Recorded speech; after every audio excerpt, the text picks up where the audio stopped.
Hey everyone, this is Emily Walling from Academic Technology Services. What we're going to show you how to do in this video is how to do a green screen recording and edit it in Camtasia to eventually put up to YouTube or Facebook or wherever you need to put your video. So what you need to do first is make sure that you reserve this room. And this room is 112B in Schaefer Library. If you go to the help desk, you can find directions on how to reserve this room in Outlook. So once you have this room reserved and you come in to use it, plug in your flash drive to the machine down there. There's multiple different slots that you can use, and it's going to prompt the One Button Studio software to open. Then what you want to do next before you push the button is to get your room set up for the green screen recording. So we're going to push this podium to the side, and when you come into this room, the green screen should be off to the side here and you can get it all set up. You'll probably be able to do it by yourself. It's really not that heavy, but if you do have trouble with it, if you're here Monday through Friday between 8 and 5, you can come find one of us from ATS or go out to the Knowledge Bar and we can help you get this set up. Just be careful when you're setting it up in case you bump the microphone up here, and there's also a projector behind the screen.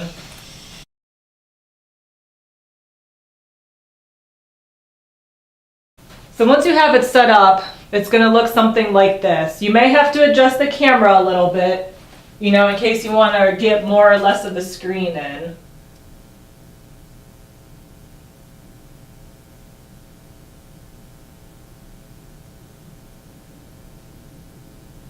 So something like that should work. So once your green screen is all set up, you can come over here to the podium and press the one button and your video will start recording.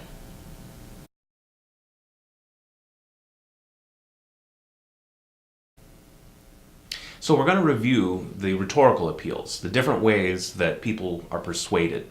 And the three main rhetorical appeals are logos, ethos, and pathos. Remember, with logos, we're talking about appeals to logic and to reason. With ethos, we're talking about an appeal based on the credibility or the character of the speaker or the author.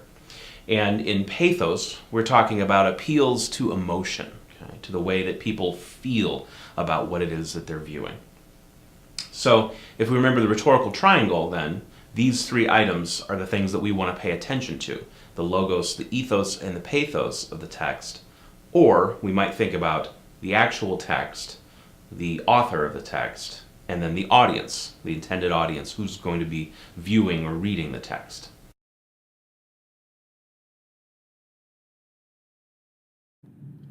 All right, so what we're going to go over in this next part of the video is how to get your material into Camtasia and edit out the green screen background to replace it with whatever image or video you need to put in its place. So if you go to the Learning Commons, there are computers out there that have Camtasia video editing software on them, and you can get onto those computers and edit your green screen recording. So once you get on one of the computers and open Camtasia, what you want to do is import your media. So you're going to pull in the green screen recording you did in the One Button Studio and whatever photo or video that you're going to be putting in place of the green screen background.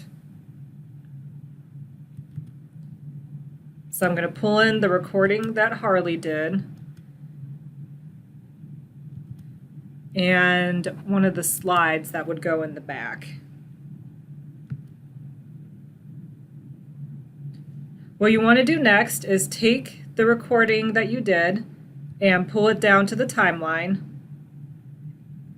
And to save time, make sure that it's on top, and then whatever is going to go behind you is going to go down here on the bottom. So what we're going to do next is take out that green background. If you don't see the option in this menu for visual effects, click more, and then it should show up. And what we want to do is remove a color.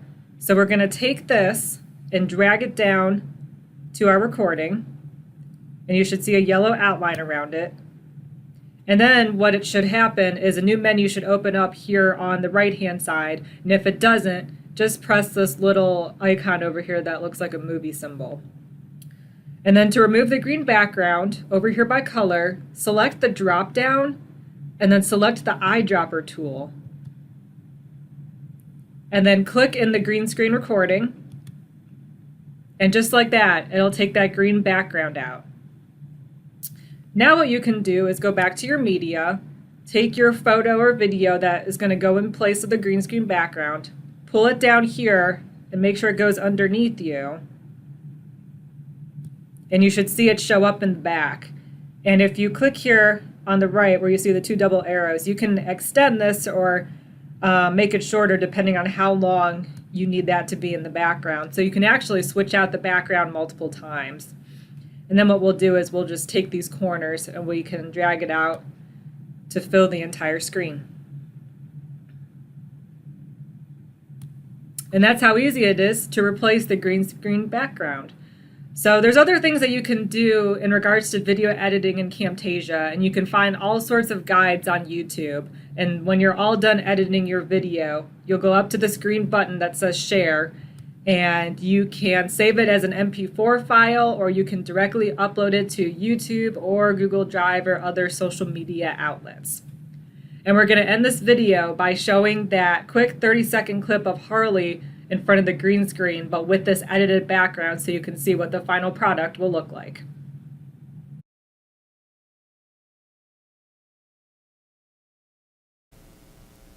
So we're going to review the rhetorical appeals, the different ways that people are persuaded. And the three main rhetorical appeals are logos, ethos, and pathos. Remember, with logos, we're talking about appeals to logic and to reason.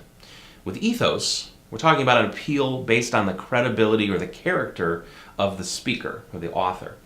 And in pathos, we're talking about appeals to emotion, okay, to the way that people feel about what it is that they're viewing. So if we remember the rhetorical triangle, then these three items are the things that we want to pay attention to: the logos, the ethos, and the pathos of the text. Or we might think about the actual text, the author of the text, and then the audience, the intended audience, who's going to be viewing or reading the text.